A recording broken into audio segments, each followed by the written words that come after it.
चलिए क्लास 10 आज है 3 जून, जो आप लोग के लिए त्रैमासिक परीक्षा मैथ का होने वाला है, जिसमें हम 100% यह ओरिजिनल पेपर लेकर आए हैं। इस वीडियो में हम लोग इस पूरे पेपर को देखेंगे। इसमें जो भी शॉर्ट और लॉन्ग क्वेश्चन है, संपूर्ण क्वेश्चन आप लोग के लिए लेकर आए हैं। यह वीडियो आप लोग के लिए बहुत महत्वपूर्ण होने वाला है। देखिए, इसमें कुल प्रश्नों की संख्या 70 ऑब्जेक्टिव रहेंगे, 20 शॉर्ट क्वेश्चन रहेंगे और 8 लॉन्ग क्वेश्चन रहेंगे। टोटल प्रश्नों की संख्या 98 रहेगा, जिसमें से आपको इसमें से 35, इसमें से 10 और इसमें से 4 क्वेश्चन बनाना है। चलिए, यह पेपर आप लोग के लिए मतलब जो भी क्वेश्चन है वह हम इस वीडियो में सब्जेक्टिव और लॉन्ग क्वेश्चन को देखेंगे।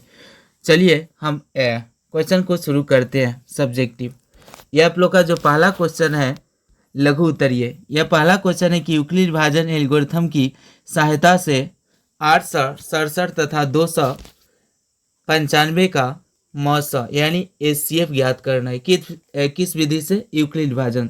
जल्दी जल्दी आप लोग उतारते चलिए, इसलिए आप लोग को समय बचाने के लिए हम इसको बना कर लाए हैं। यहाँ पे इसका आंसर है जो यूक्लिड विभाजन से ए बराबर बी क्यू प्लस आर के माध्यम से बनाना है। चलिए अगला दूसरा क्वेश्चन देखते हैं। 2 नंबर, सिद्ध करें √3 + 2 एक अपरिमेय संख्या है। तो इस आप लोग बना लीजिएगा। माना √3 है, यहाँ पे बना दिए हैं।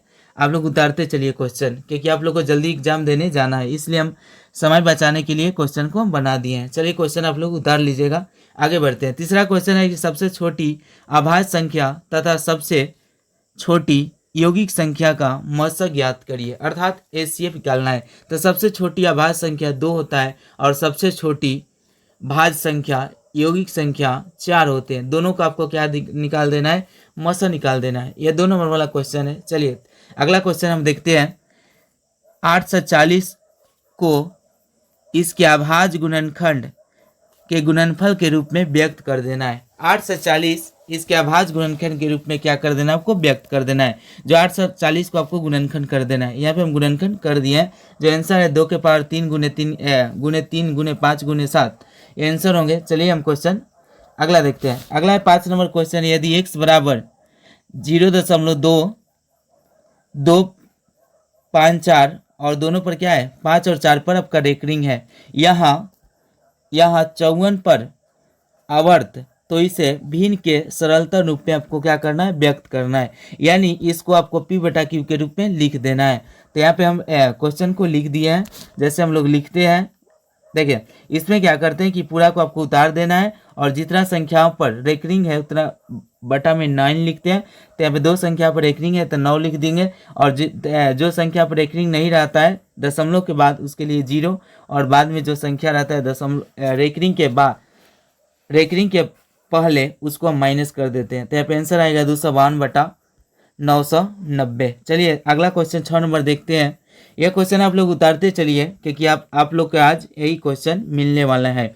चलिए अगला है, यदि अल्फा तथा बीटा बहुपद 2x² + 7x + 5 के शून्यक है तो alpha plus beta plus alpha into beta का मान निकालें। तो यहाँ पे हम क्वेश्चन को उतार दिए हैं और अल्फा बीटा और यहाँ पे जो भी है यहाँ पे हम इसको हल किए हैं। चलिए आप लोग अगला क्वेश्चन को देखते हैं। एक बहुपद को ज्ञात करें जिसके शून्यक 3 तथा -2 है।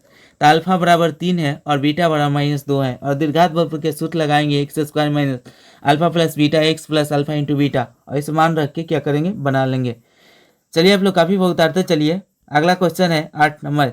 दीर्घात समीकरण 9x² + 7x - 2 = 0 का विवेचक ज्ञात करें तथा मूलों की प्रकृति बनाएं। आपको इसको a बराबर 9 है, b बराबर 7 है और c बराबर -2 है और d बराबर b² - 4ac क्या करना है? बनाना है। और यहाँ से देखें, यहाँ पे प्लस में आ रहा है तो अतः मूलों की प्रकृति क्या होंगे? वास्तविक होंगे और असमान होंगे। अगला क्वेश्चन देखते हैं 9 नंबर।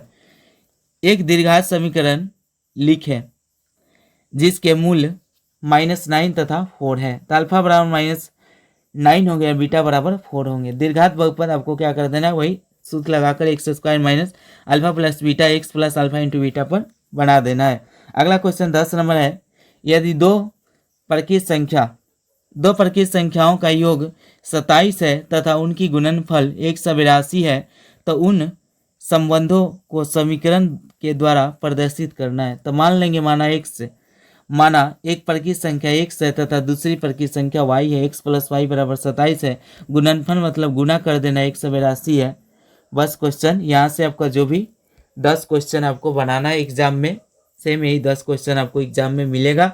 आप लोग जाइएगा अच्छे से लिख कर अभ्यास करके, या आप लोग अभ्यास करके जाइए और एग्जाम अच्छे से खुशी खुशी दीजिए। चलिए अगला हम देखते हैं दीर्घ उत्तरीय। दीर्घ उत्तरीय आप लोग को 8 क्वेश्चन रहेंगे, जिसमें से आपको 4 बनाना है। पहला क्वेश्चन है बर्ज गुणन विधि से युग्मत रैखिक समीकरण को क्या करना है, मतलब वर्ग गुणन विधि से आपको समीकरण को बनाना है। तो यहाँ पे a1 बराबर 3 है, b1 बराबर -2 है, c1 ये भी जो भी है सब यहाँ पे लिख दिया। वर्ग गुणन का आपको सूत्र याद होना चाहिए। यहाँ पे सूत्र लिखे x बटा b1 into c2 minus b2 c1। यहाँ पे जो भी मान है उसको रखेंगे और यहाँ से वर्ग गुणन विधि से बनाएंगे। चलिए अगला क्वेश्चन देखते हैं 2 नंबर। युग्म रैखिक समीकरण को आरेखी मतलब ग्राफ विधि से आपको इसको हल करना है, ये भी आपको एग्जाम में पूछा है। तो चलिए यहाँ पे 2x प्लस 2y बराबर 12 है, 5x माइनस 2y बराबर 4 है। इसको क्या करेंगे, समीकरण के रूप में पहले सारणी बनाएंगे तब इसको हम ग्राफ खींचे हैं। तो यहाँ पे हम ग्राफ भी खींच लिए हैं। चलिए यहाँ से आपको जो भी क्वेश्चन लघु उत्तरीय और दीर्घ उत्तरीय क्वेश्चन था हम आप लोग को बता दिए। यह क्वेश्चन आप लोग के लिए पूरे 100% यही एग्जाम में क्वेश्चन मिलेंगे। चलिए इसका हम पीडीएफ भी डाल दिए डिस्क्रिप्शन बॉक्स में, आप लोग जाके खोलिएगा, पूरा इसका पीडीएफ मिल जाएगा। आप लोग अच्छे से इसको उतार लेंगे और एग्जाम देने खुशी खुशी जाएंगे। मिलते हैं नेक्स्ट वीडियो में। Thank you.